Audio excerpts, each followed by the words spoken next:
Gladiator 2 is the sequel to the masterpiece revenge epic Gladiator that came out back in 2000. Almost has hit its 25-year mark. And just like the first Gladiator, it is directed by Ridley Scott. And honestly, I have to say I was a bit iffy about this film because, I mean, a sequel to Gladiator starring Russell Crowe, possibly, if not the best movie of the early 2000s. And it's a movie that really didn't need a sequel. But, I mean, we have a fresh new cast, fresh new characters with with some connection to the original movie. And, of course, the big character, Paul Mescal, who will be taking the Tyler character and front center stage, just like Russell Crowe, who probably gave the performance of his life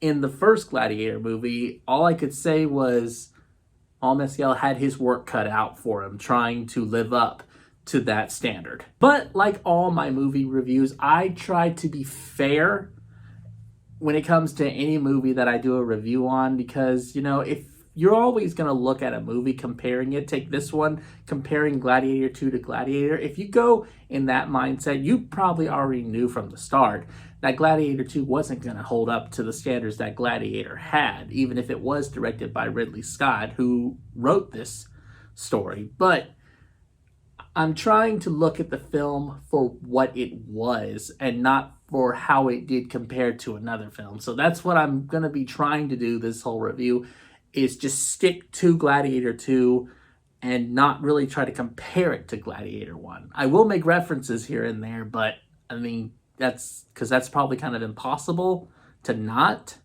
reference it. But I mean, I'm still going to try and be as fair as I possibly can for this film. So starting with the story, Paul Mescal plays Lucius, who is the grandson of Marcus Aurelius. He is, you know, the little boy from the first movie that was always with Commodus, you know, who Joaquin Phoenix played.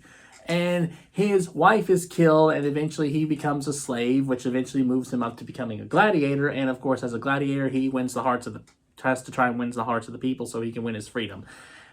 Sounds a lot like the first movie. So, I mean, they're kind of similar in a way. And of course, who Lucius wants revenge for his target, like, you know, of course, you know, Maximus had a target as well.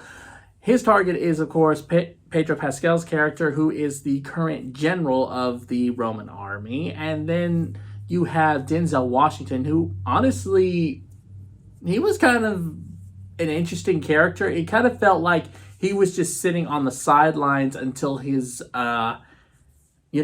moment came. But as for a movie that, you know, is titled Gladiator, we're wondering, how are the gladiator fight scenes, you know, or do they live up to the first movie? Are they kind of, you know, CGI friendly where green screens are everywhere? Let me just say this, when it comes to Ridley Scott and his action cinematography, it's never disappointing. I mean, the gladiator scenes were pretty awesome. I mean, even though there was more CGI used in this film than probably there was in the first film, it still was they were still awesome fights to watch. So, I mean, that was great there. I knew I wasn't going to be disappointed in that sense. I will say, one thing that this movie lacks, though, unlike the first movie, is build-up. I mean, if you recall in the first movie, it kind of took its time getting us to Rome. This movie actually takes us to Rome, like, right away. So, I mean, props there, because I was fine with that, because it seemed like more of the story was supposed to be happening in Rome. But props to that, to getting us to the Colosseum like in a much quicker pace, because I mean, it was good to get to that action right away, me personally. But there might have been some people out there who felt like that was moving a little too fast. Also, when it comes to the battles, they were much, much bigger in this second film than they were in the first film. But I mean, you know, using CGI, you can make as big of a battle as you want, especially that boat battle scene where, you know, that we've seen in the trailer. I'm pretty sure there's some people out there who'll say that that looks kind of unrealistic for the Colosseum, but according to some historians, they actually did do those kind of battles in the Colosseum. So, I mean, it kind of makes sense.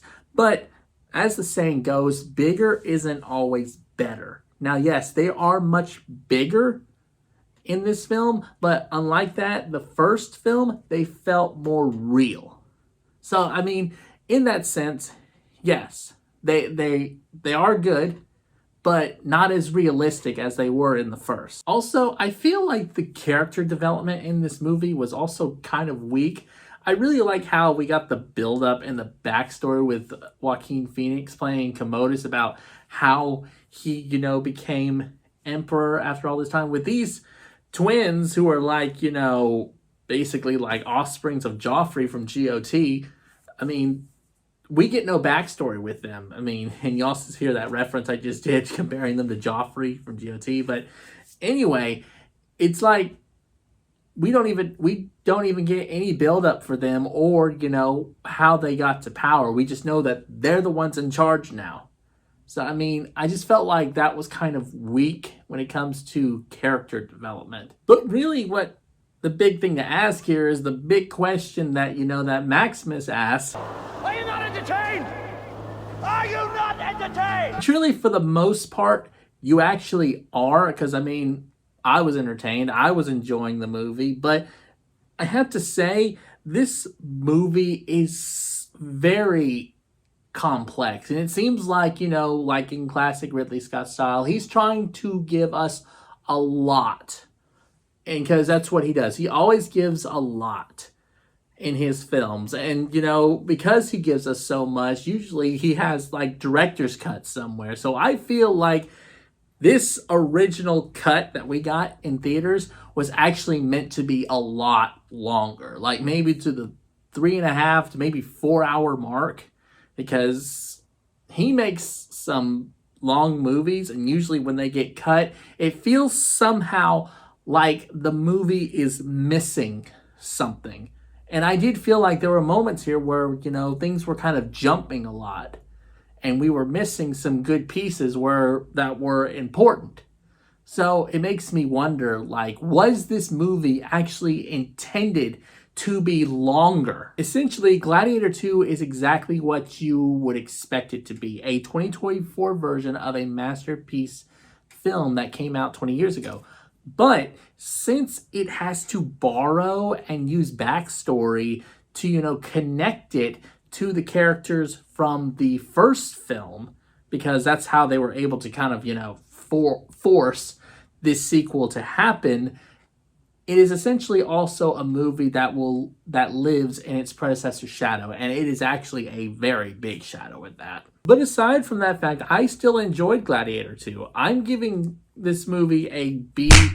I'm actually hoping that there is also a director's cut coming out because, like I said before, I feel like this movie was intended to be a lot longer. All right, well, that just about wraps up this review. If you guys have seen Gladiator 2, please comment here down below what your thoughts were on it. Also, if you like my other videos, you can check out here more on my channel. And always remember to stay epic.